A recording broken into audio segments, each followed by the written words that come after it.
Good morning student. आज अपनी class number 5 होगी। आप लोगों ने लेयर ऑफ एटमॉस्फेयर वायुमंडल की परतें जो टॉपिक चल रहा था उसके अंदर अपने सौमंडल, समताप मंडल और मध्य मंडल को कंप्लीट कर चुके थे। आज अपनी जो क्लास होगी उसके अंदर डिफाइन किया जाएगा आयन मंडल और कौन सा बरीय मंडल, जिसको अपनी आयनोस्फीयर और कौन से एक्सोस्फीयर कहते हैं। तो देखेंगे अपने आयनोस्फीयर क्या है। आयनोस्फीयर यानी कौन सा आयन मंडल, और ये परत कौन सी नंबर की है? 4 नंबर की जो परत है आयनोस्फीयर। अप टू हाइट देखिए पहले, अप टू हाइट यानी इसकी जो ऊंचाई होगी, ऊंचाई लगभग होगी 80 किलोमीटर टू 640 किलोमीटर। 80 किलोमीटर से 640 किलोमीटर इसकी क्या होगी? ऊंचाई होगी। अब यहां पर क्या कंडीशन डेवलप होती है? In this layer UV rays more effective. यहां पराबैंगनी किरणें ज्यादा प्रभावशाली होती। अगर ज्यादा प्रभावशाली होगी कौन सी? यूवी रेस, तो कौन सी कंडीशन डेवलप होगी? Negative lapse rate condition developed. तो यहां ऋणात्मक ताप ह्रास दर की स्थिति उत्पन्न होती।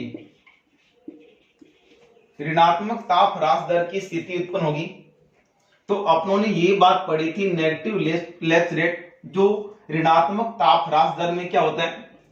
क्या होता है? अगर हाइट बढ़ेगी तो क्या होगा? टेम्परेचर यानी तापमान पर भी क्या प्रभाव पड़ेगा? तापमान भी बढ़ेगा। जैसे जैसे हाइट बढ़ेगी वैसे वैसे तापमान भी बढ़ेगा। तापमान बढ़ेगा because this layer called thermosphere. इसलिए इस परत को तापमंडल कहा जाता है। तापमंडल कहा जाता है, इसलिए इस परत को क्या बोलते हैं? तापमंडल। तो यहां पर दोबारा से देखेंगे, यानी हाइट 80 से लेकर 640 किलोमीटर क्या होगी? यूवी रेस मोर इफेक्टिव होगी। यूवी रेस मोर इफेक्टिव होगी तो कौन सी लैप्स रेट बनेगी? Negative lapse rate. तो नेगेटिव लैप्स रेट में होता क्या? जैसे जैसे हाइट बढ़ती है तापमान भी क्या होता है? बढ़ता है। अगर तापमान बढ़ेगा तो इसको क्या बोलेंगे? In this layer called thermosphere. इसी परत को क्या बोला जाता है? तापमंडल। तो पेपर में यही आता है, यानी किस परत को अपने थर्मोस्फीयर के नाम से बोलते हैं? किसको बोलते हैं? तापमंडल। यहां पर रैपिडली क्या होता है? इंक्रीज होता है टेम्परेचर, यानी तेजी से तापमान में क्या होती है? बढ़ोतरी होती है। इसलिए इसको क्या बोलते हैं? अपने तापमंडल। तो स्क्रीनशॉट लीजिए।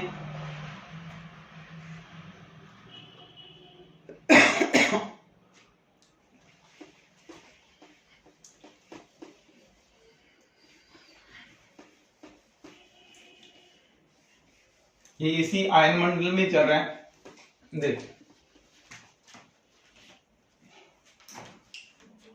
देखो यहां पर क्या है, मैंने बताया यूवी जो रेज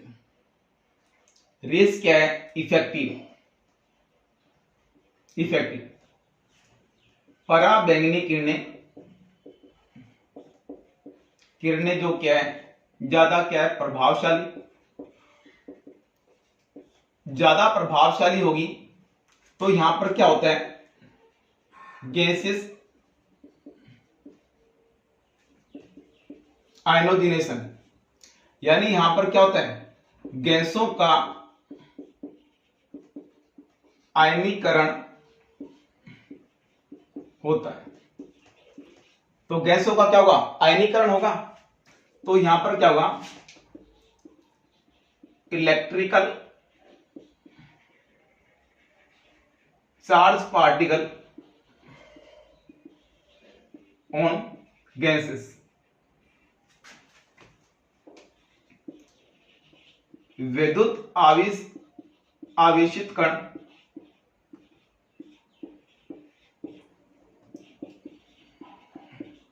गैसों पर आ जाते हैं। देखिए, देखो यहां पर पाई जाती तो गैसें पाई जाती हैं। इन गैसों पर जैसे क्या होगी, यूवी रेज ज्यादा इफेक्टिव होगी, गैसों पर क्या हो जाता है, आयनीकरण आ जाता है। आयनीकरण क्या हो जाता है, आयनीकरण क्या होता है, जैसे नाइट्रोजन पर अपने प्लस पढ़ते हैं, तो ये क्या होता है, इस प्रकार से। जैसे हीलियम पर क्या पढ़ते हैं, माइनस, तो इन पर क्या लग गया, ये चार्ज पार्टिकल लग गया। तो इलेक्ट्रिकल चार्ज पार्टिकल, इन पर क्या विद्युत आवेश क्या आ जाते हैं, ये कण डेवलप हो जाते हैं। कौन सी परत के अंदर, आयन मंडल की। अगर विद्युत आवेशित कण आ जाएंगे तो होगा क्या, जब इन पर इलेक्ट्रिक चार्ज पार्टिकल आएंगे, जैसे इन जो चार्ज पार्टिकल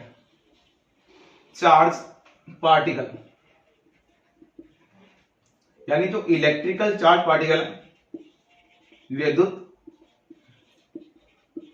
आवेशित कण, इन विद्युत आवेशित कणों पर क्या होगी, सनलाइट क्या होगी, इंसिडेंट।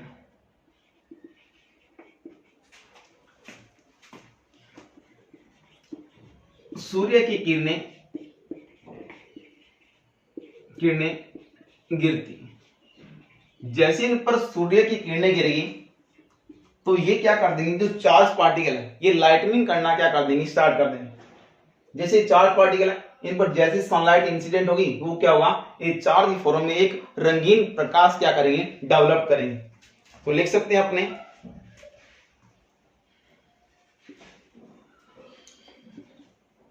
लाइटनिंग इफेक्ट क्या होती है, प्रकाश की उत्पत्ति होती है, रंगीन प्रकाश की क्या होगी, उत्पत्ति। रंगीन प्रकाश की क्या होगी, उत्पत्ति होगी। रंगीन प्रकाश की उत्पत्ति होगी, जिसका स्क्रीनशॉट लीजिए, फिर मैं आगे बढ़ता हूं। देखो यूवी रेज ज्यादा इफेक्टिव होगी, तो आप अपने लिख सकते हैं, यहां पराबैंगनी किरणों के ज्यादा प्रभावशाली होने से गैसों का आयनीकरण होता है, जिससे कणों पर विद्युत आवेशित कण आ जाते हैं, जिन पर सूर्य की किरणें गिरने के कारण इनमें क्या होता है, प्रकाश की उत्पत्ति होती है, जिससे लाइटनिंग इफेक्ट होगा। तो स्क्रीनशॉट लीजिए।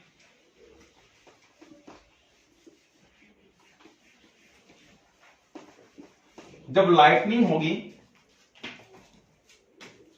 तो क्या होगा, ये अपनी अर्थ में ये लाइन कौन सी, इक्वेटर लाइन, ये क्या यहां पर सन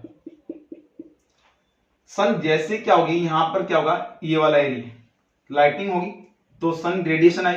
उसके बाद जब यहां पर पोलर एरिया पर यही रेडिएशन क्या होगी, इंसिडेंट होगी पोलर एरिया के आसपास। लगभग 66.5 की बात करते हैं, लगभग 66 की बात। तो यहां पर क्या है, जो कंट्री है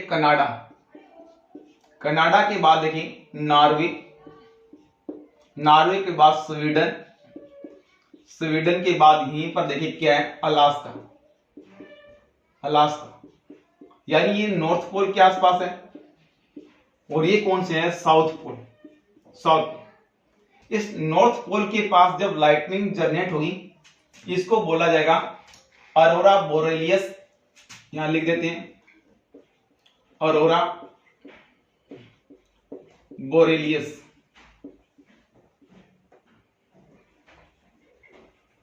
अरोरा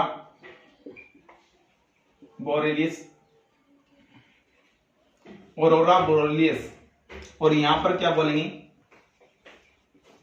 अरोरा ऑस्ट्रेलियस।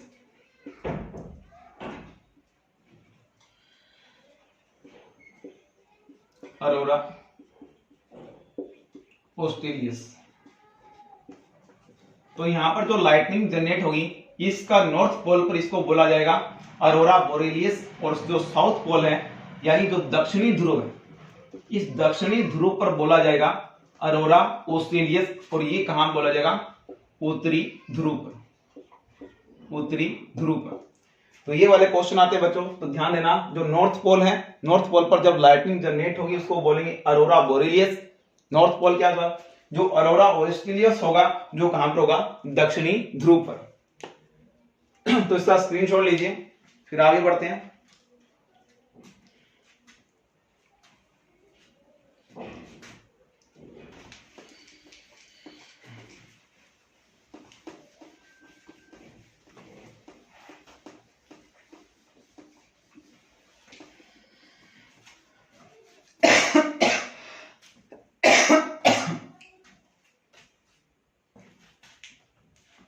अब क्या होता है इस लेयर में?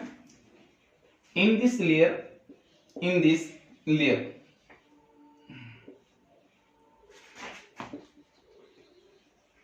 Radio station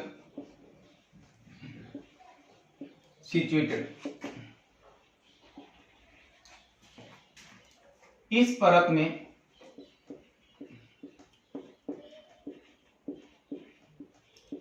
radio station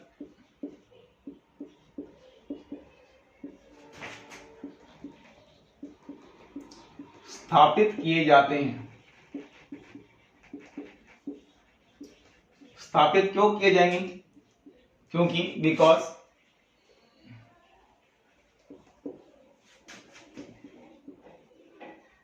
radio wave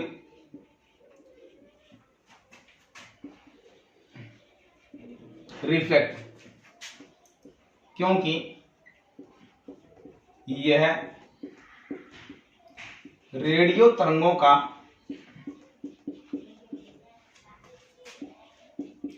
को क्या करती है?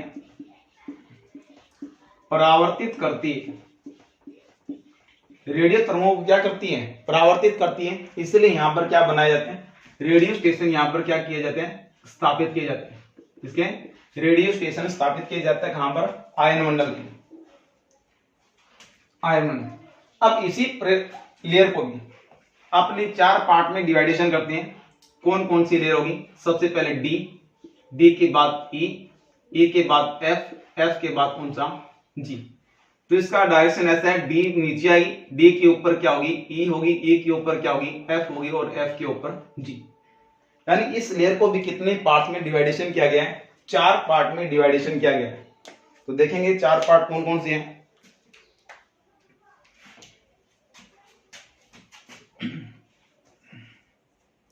divided of this layer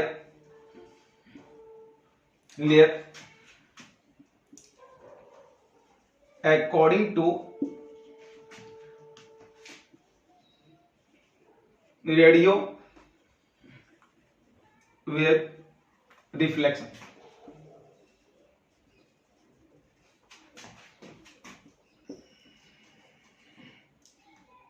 radio तरंगों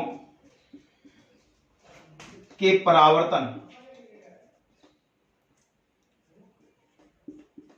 के आधार पर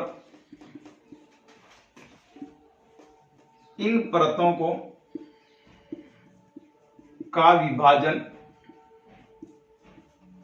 किया गया है। और कितने पार्ट में? 4 पार्ट में, 4 भाग है इसके, 4 लेयर। सबसे जो पहले लेयर आ गई डी लेयर, डी लेयर के बाद ई लेयर, ई लेयर के बाद एफ लेयर, और एफ लेयर के बाद कौन सा? जी लेयर।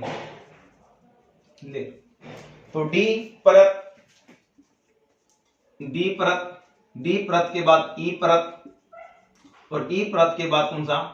एफ परत, और एफ परत के बाद कौन सा? जी परत। अब इनकी क्या क्या क्वालिटी है? डी की, एफ की, जी की और ई की। अब इनको अलग अलग डिस्क्राइब करते हैं कि क्या इनका फायदा है इन लेयर का, डी परत, ई परत और एफ। स्क्रीनशॉट लीजिए बच्चों।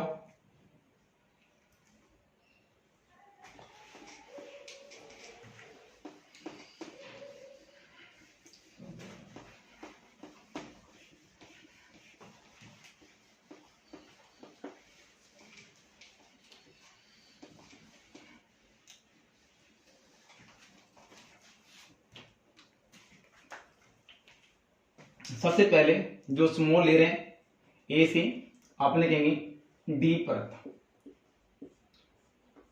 डी परत में क्या होगा, इसकी हाइट देखिए पहले तो, हाइट लगभग होगी 80 किलोमीटर से लेकर 99 किलोमीटर तक। 80 से लेकर क्या होगी 99 किलोमीटर इसकी क्या होगी हाइट होगी किसकी, डी परत। अब डी परत का क्या काम है, अभी डिवाइडेशन क्या था, अकॉर्डिंग टू किसके, रेडियो वेव रिफ्लेक्ट, रेडियो तरंगों के परावर्तन के आधार पर 4 पार्ट में डिवाइडेशन किया गया। और ये डी परत क्या करती है, डी परत क्या, long radio wave, long radio wave, long radio wave and long radio wave and निम्न आवर्ती लो इंटेंसिटी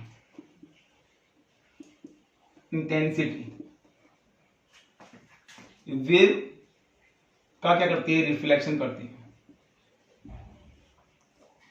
तो यहां पर दीर्घ रेडियो तरंगे व निम्न आवर्ती की तरंगों का परावर्तन करती है।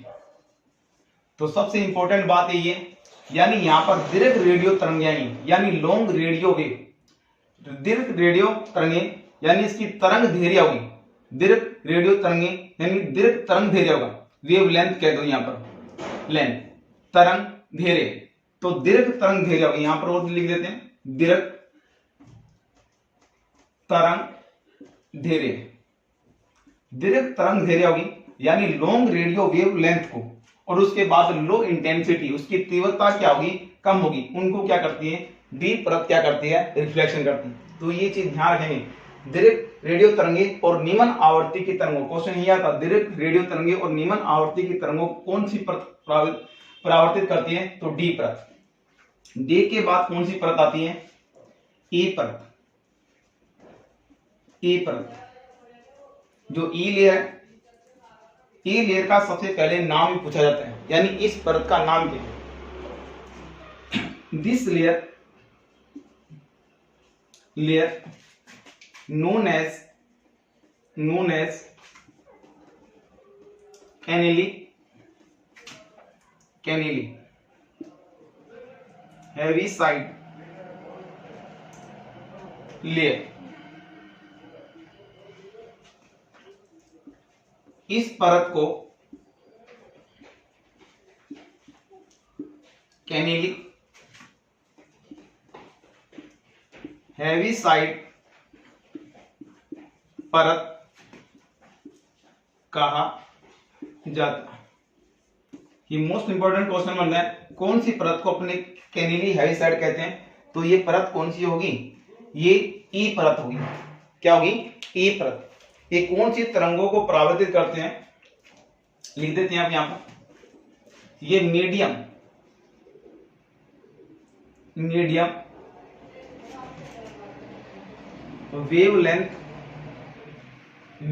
वेवलेंथ यानी मध्यम तरंग धैर्य, मीडियम वेवलेंथ व एंड मीडियम, और मीडियम ही क्या, इंटेंसिटी, मीडियम ही क्या, इंटेंसिटी वेव को क्या करती है, रिफ्लेक्ट करती है। तो यहां पर यहां लिख देते मध्यम तरंग दैर्घ्य, मध्यम तरंग दैर्घ्य व मध्यम आवर्ती के तरंगों को, आवर्ती की तरंगों को परावर्तित करती है। तो बच्चों ये वाले ध्यान रहे, यहां पर मीडियम आएगा, मीडियम वेवलेंथ यानी मध्यम, और मध्यम ही इंटेंसिटी, इंटेंसिटी का मतलब तीव्रता, तीव्रता यानी स्पीड, यानी इसकी चलने की स्पीड की। तो मीडियम वेवलेंथ और इसकी क्या होगी, मध्यम तरंग दैर्घ्य होगी, और मध्यम ही आवर्ती की तरंगों क्या करती है, परावर्तित करते हैं। कौन सी परत, ई परत, और ई परत का नाम क्या है, कैनेली हैवी-साइड परत। तो इसका स्क्रीनशॉट लीजिए, दो परतें अपने पढ़ चुके हैं, डी परत और कौन सी, ई परत।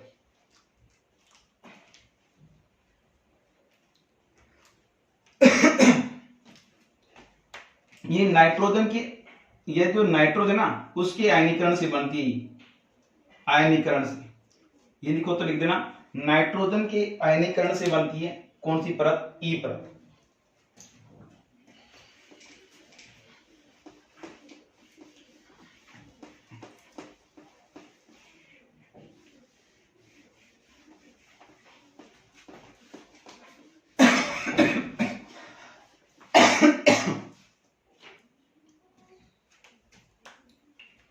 देखो उसके बाद एफ परत, जो एफ लेयर है,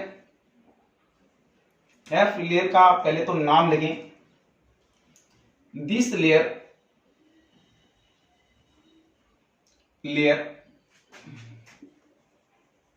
नोन एज अपलिटन परत, अपलिटन लेयर। इस परत को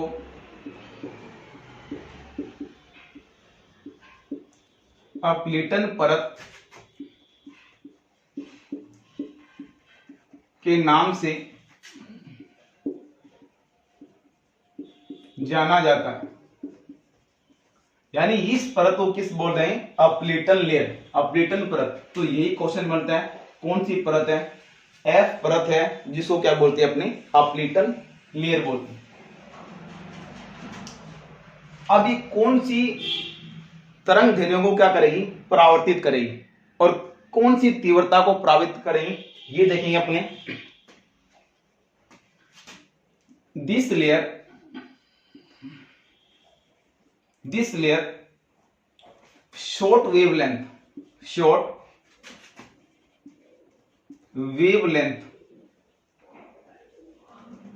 एंड शॉर्ट वेव यानी लघु तरंग दैर्घ्य एंड क्या करेंगे, हाई इंटेंसिटी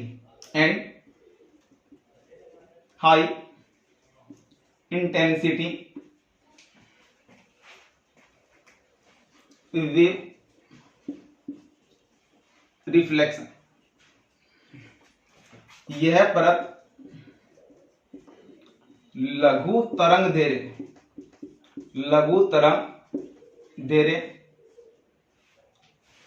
व कौन सी, हाई इंटेंसिटी, उच्च तीव्रता की तरंगों का परावर्तन करती। तो एफ लेयर की बात होगी, जितने भी अपने क्या सुनते हैं, एफएम चैनल सुनते हैं, जो एफएम की जितनी भी फ्रीक्वेंसी आती है वो सारी किससे आती है, इसी से आती है, एफ परत से टकरा कर आती है। तो एफएम रेडियो जो कौन सी है, एफएम रेडियो की जो वेव है, वेव का यहीं से क्या होता है, रिफ्लेक्शन होता है। जो एफएम चैनल चलते हैं वो सारे कौन सी परत से, इस एफ परत से टकरा कर आते हैं। एफ परत के बाद जो लास्ट लेयर बची है उसकी बात कर लेते हैं, स्क्रीनशॉट लीजिए इसका।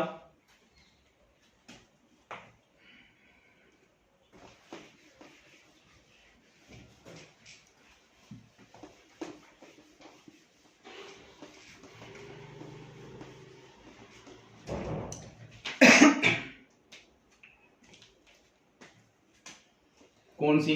जी परत, जो अपनी 4 नंबर की परत है, जी परत। This layer long, medium, short wave length and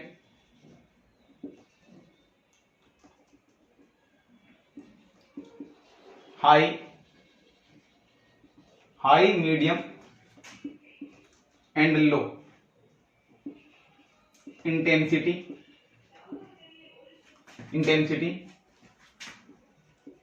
wave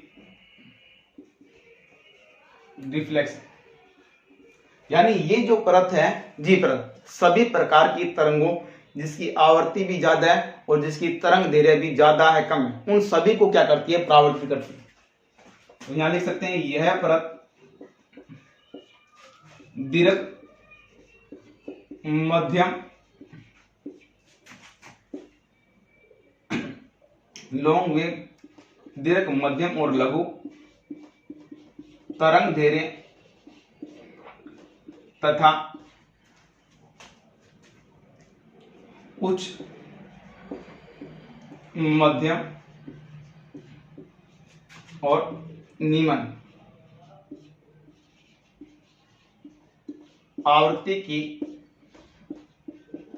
तरंगों का परावर्तन करती।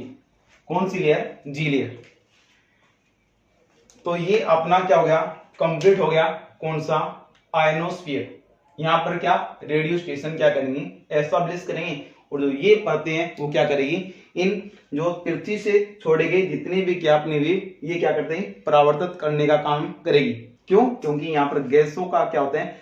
आयनोजिनेशन होता है, आयनीकरण। चार्ज पार्टिकल पाए जाते हैं, इनसे टकराकर नीचे आ जाते हैं। नेक्स्ट देखेंगे अपनी जो लास्ट लेयर रही है, एक्सोस्फीयर।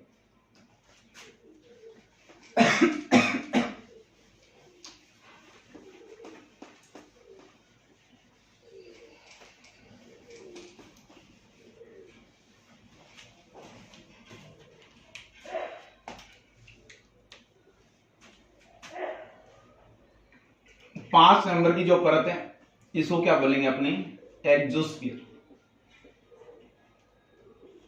एक्सोस्फीयर यानी कौन सा? बरहीमंडल।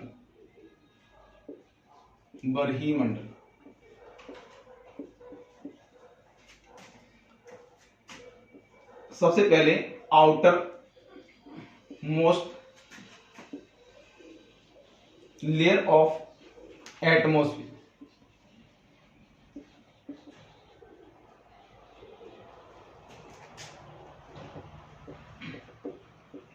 यह वायुमंडल की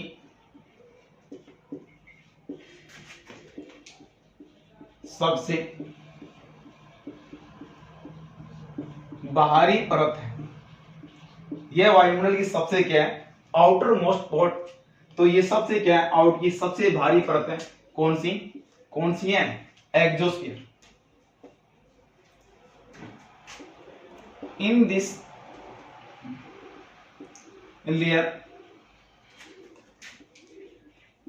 आर्टिफिशियल सैटेलाइट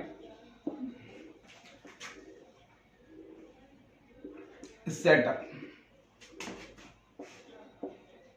इस परत में कृत्रिम उपग्रह स्थापित किए जाते। तो इसमें क्या करेंगे? आर्टिफिशियल जो सैटेलाइट है, जितने भी अपने कृत्रिम उपग्रह, वो सारे इसी में क्या करेंगे? अपने स्थापित करेंगे। किसमें स्थापित करेंगे? इसी लेयर के अंदर। अब देखो दो टाइप के होते हैं। एक ये वाली अर्थ में कौन सा है? ये कौन सी लाइन है? Equator line. दो टाइप की सैटेलाइट होते हैं। एक तो होते हैं पोलर सैटेलाइट और दूसरे होते हैं जियो स्टेशनरी सैटेलाइट। जियो स्टेशनरी सैटेलाइट यानी जो अपने भू तुल्यकालिक उपग्रह बोलते हैं, जिसको क्या ध्रुवीय उपग्रह कहते हैं। जो ये वाले उपग्रह होते हैं ये क्या करते हैं, इस प्रकार से क्या करते हैं, गति करते हैं, यानी इक्वेटर लाइन के चारों ओर क्या करते हैं, गति करते हैं। और ये कितनी ऊंचाई पर, लगभग 3600 किलोमीटर की ऊंचाई पर क्या करेंगे, स्थापित करेंगे। यानी 3600 किलोमीटर की ऊंचाई पर इसको क्या करेंगे, यानी इक्वेटर लाइन से 3600 किलोमीटर की ऊंचाई पर इसको क्या करेंगे, स्थापित करेंगे। इन वाले सैटेलाइट को क्या बोलते हैं, जियो स्टेशनरी, जियो स्टेशनरी यानी भू तुल्यकालिक उपग्रह, जियो स्टेशनरी सैटेलाइट, ये 3600 किलोमीटर की ऊंचाई पर। और दूसरे जो सैटेलाइट होते हैं उनको बोला जाता है क्या, पोलर सैटेलाइट। पोलर सैटेलाइट क्या करेंगे, जो नॉर्थ पोल है और ये कौन सा है, साउथ पोल है, तो ये क्या करेंगे, नॉर्थ पोल से साउथ पोल की ओर इस प्रकार से क्या करेंगे, ये गति करेंगे। इनको बोला जाता है पोलर सैटेलाइट, पोलर सैटेलाइट, ध्रुवीय उपग्रह। ध्रुवीय जो कृत्रिम उपग्रह, जो सैटेलाइट यहां स्थापित किए जाते हैं, ये कितनी ऊंचाई पर स्थापित किए जाते हैं, तो कहेंगे अपने ये 900 किलोमीटर की ऊंचाई पर, यानी जिसकी ऊंचाई होगी कितनी, हाइट कितनी होगी, 900 किलोमीटर, उनकी होगी कितनी, 3600 किलोमीटर। तो बच्चों ये एक्सोस्फीयर जो outer most layer of atmosphere, सबसे भारी परत है, in this layer artificial satellite, और क्या इस परत में कृत्रिम उपग्रह पाए जाते हैं। दो प्रकार के सैटेलाइट है, एक तो कौन से होंगे, जियो स्टेशनरी जो इक्वेटर लाइन के चारों चक्कर लगाएंगे, जो 3600 किलोमीटर की ऊंचाई पर करें, और दूसरे होते हैं पोलर सैटेलाइट जो ध्रुवीय उपग्रह कहते हैं, उनको अपने पोलर से कितना 900 किलोमीटर की ऊंचाई पर क्या किए हैं, स्थापित। ये पोलर टू पोलर इस प्रकार से रोटेट होंगे और ये क्या करेंगे, इस प्रकार से रोटेट होंगे। तो इनका स्क्रीनशॉट लीजिए, फिर अपने आगे बढ़ते हैं।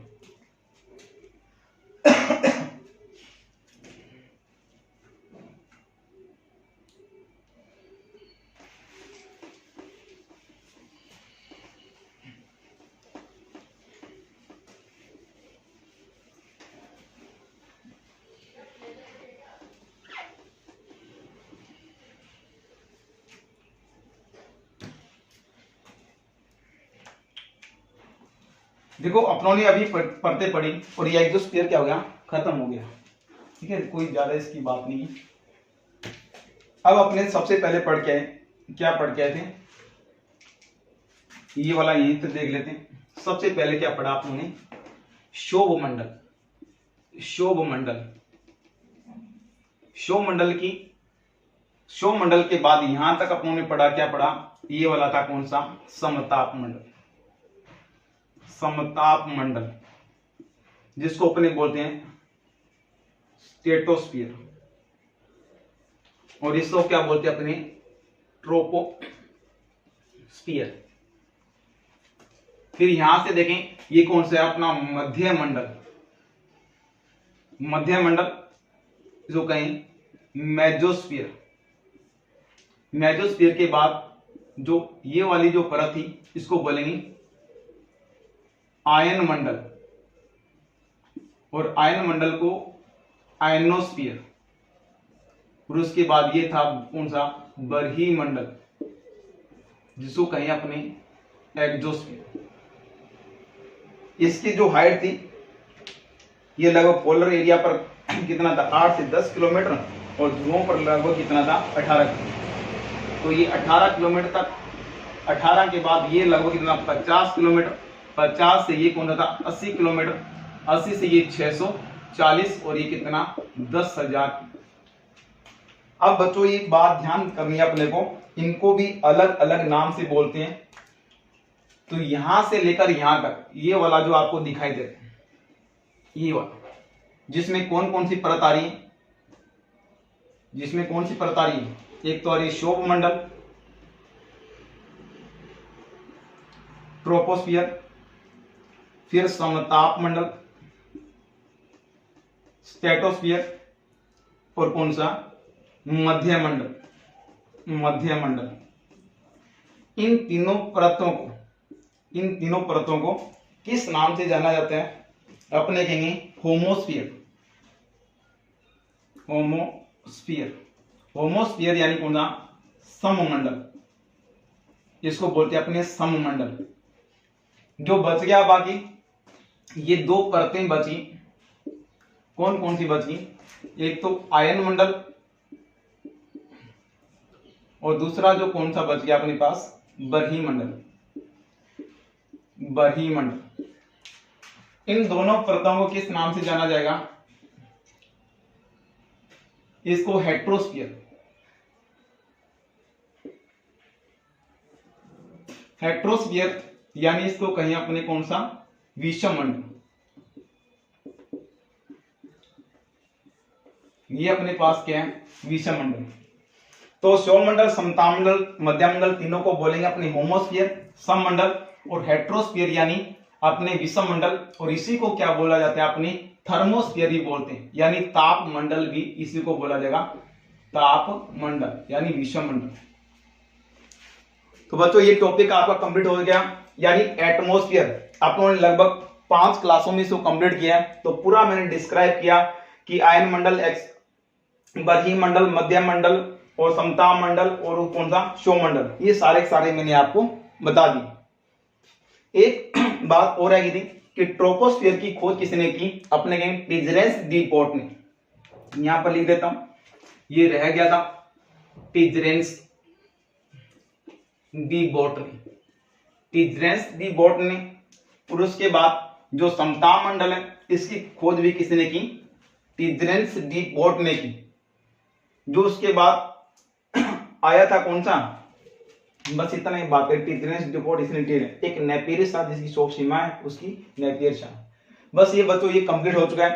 तो इसको पूरा तो मैंने डिस्क्राइब किया, लगभग 5 क्लास लगी। बाकी जितने भी टॉपिक कराऊंगा ये सारे जितने टॉपिक है इसी प्रकार से क्या करूंगा? क्लियर करूंगा। तो हर टॉपिक में ये मत सोचना कि आप क्लास लंबी हो रही, ये मत समझना कि क्लास लंबी हो रही। तो लंबी तो होगी जब अब आपने क्या करेंगे? इसको पूरा क्लासिफाइड करेंगे। तो आप सभी बच्चों से दोबारा से पुनः निवेदन करता हूं कि ज्यादा से ज्यादा इस चैनल को क्या करें? सब्सक्राइब करें, लाइक करें, शेयर करें, जिससे मैं आगे मुझे भी क्या मिले? उत्साह मिले। उत्साह मिलेगा तो मैं ज्यादा से ज्यादा और बेस्ट करके दिखलाऊंगा। थैंक यू स्टूडेंट, बाय सभी को।